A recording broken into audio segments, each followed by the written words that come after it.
وراثت کی بات آخری بات کر کے اپنی بات کو ختم کرتا ہوں. آج کل وراثت میں بہنوں کو حصہ، بولو بھائی،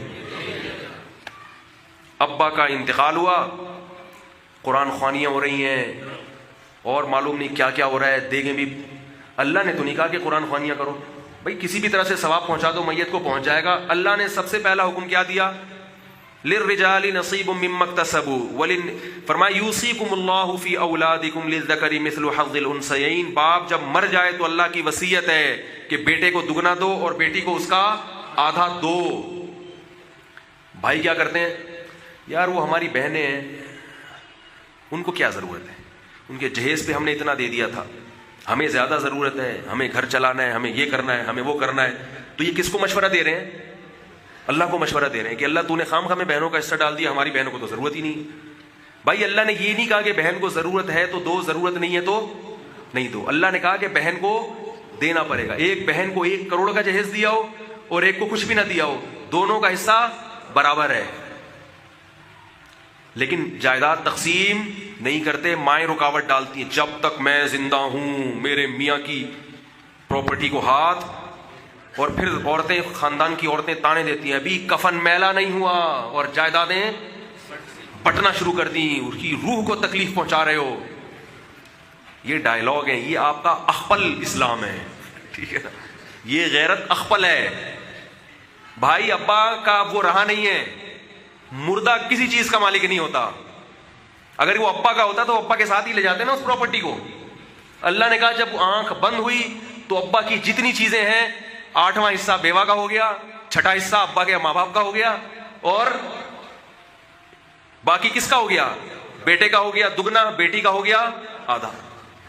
تقسیم ہی نہیں کرتے. اور تقسیم اگر کوئی کرتا بھی ہے 20 سال کے بعد جا کے، 20 سال تک جو آپ اس کا حصہ کھاتے رہے ہو، اس کا کیا قیامت میں حساب نہیں دینا پڑے گا؟ فوراً تقسیم کیا کرو. باپ کے مرنے کے بعد اس کے پیسوں سے صدقات و خیرات، یہاں علماء بیٹھے ان سے پوچھ لیں، ان کے پیسوں سے صدقات و خیرات حرام ہے. اس کو تقسیم کرنا پڑے گا. جس کے حصے میں آ جائے اس کی اپنی مرضی، پھر ابا کے لیے صدقہ جاریہ کرے نہیں کرے وہ اس کی مرضی ہے. آپ اس کے پیسے کو ہاتھ، بولو بھائی، نہیں لگا سکتے. حتیٰ کہ کسی کا انتقال ہوا، اس کی بیوی کے پیٹ میں بچہ ہے، 1 دن کا بچہ ہے، حمل ابھی پیدا ہوا ہے، اس حمل کا بھی حصہ ہے شریعت میں. وہ جب پیدا ہوگا، لڑکا ہوگا تو دگنا، لڑکی ہوگی تو آدھا حصہ اس کا محفوظ رکھا جائے گا.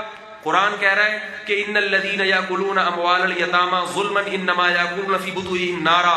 جو بچہ پیدا ہوا اور اس کا باپ مر گیا ہے اور اس کے بھائیوں نے اس کی وراثت کھا لی، اللہ فرماتے ہیں یہ جہنم کی آگ کے انگارے کھا رہے ہیں، آگ کے انگارے کھا رہے ہیں. پھر اللہ نے کہا اتنی حفاظت کرو کہ بچہ جب بلوغت کی دہلیز پہ قدم رکھے تو فرمایا ابھی ناسمجھ ہے، اس کو اس کا مال اس کے حوالے مت کرو، ضائع نہ کر دے کہیں. وَلَا تُؤْتُوا السُّفَهَاءَ أَمْوَالَكُمُ الَّتِي جَعَلَ اللَّهُ لَكُمْ قِيَامًا. فرمایا ابھی صرف اس کے پیسے سے اس پر مناسب طریقے سے خرچ کرو، یہاں تک کہ جب یہ سمجھدار ہو جائے، پیسے کے فائدے نقصانات جاننے لگے، پھر سارا پیسہ اس کے حوالے کرو. لیکن بڑا بھائی یہاں جتنے بڑے بھائی بیٹھے ہیں ان کے علاوہ کی بات کر رہا ہوں. بڑے بھائی کیا کرتے ہیں؟ تو چھوٹا ہے، میں ہوں نا، میری دکان ہے نا، بس میں کروں گا نا. ترسا کے بڈھے ہو جاتے ہیں، پھر جا کے تھوڑے تھوڑے کر کے توڑ کے دیتے رہتے ہیں. اور علماء نے لکھا ہے کہ 25 سال آخری عمر ہے سمجھداری کی. کیونکہ ایسے لوگ بھی علماء سے سن لیا کہ چھوٹا بھائی نہ سمجھے تو اس کو نہ تو جب تک سمجھدار نہ ہو جائے. وہ چھوٹا 60 سال کا ہو گیا مگر بڑا بھائی کہتا ہے ابھی سمجھدار. اس لیے فقہاء نے بیان کیا کہ 25 سال انتہائی عمر ہے. 25 سال کے بعد آپ کو اس کا مال اس کے حوالے کرنا پڑے گا، چاہے وہ سمجھدار ہو یا نہ ہو. نہیں دیتے مال. تو بھائی یہ اللہ کے احکام ہیں اور یہ بالکل صحیح احکام ہیں.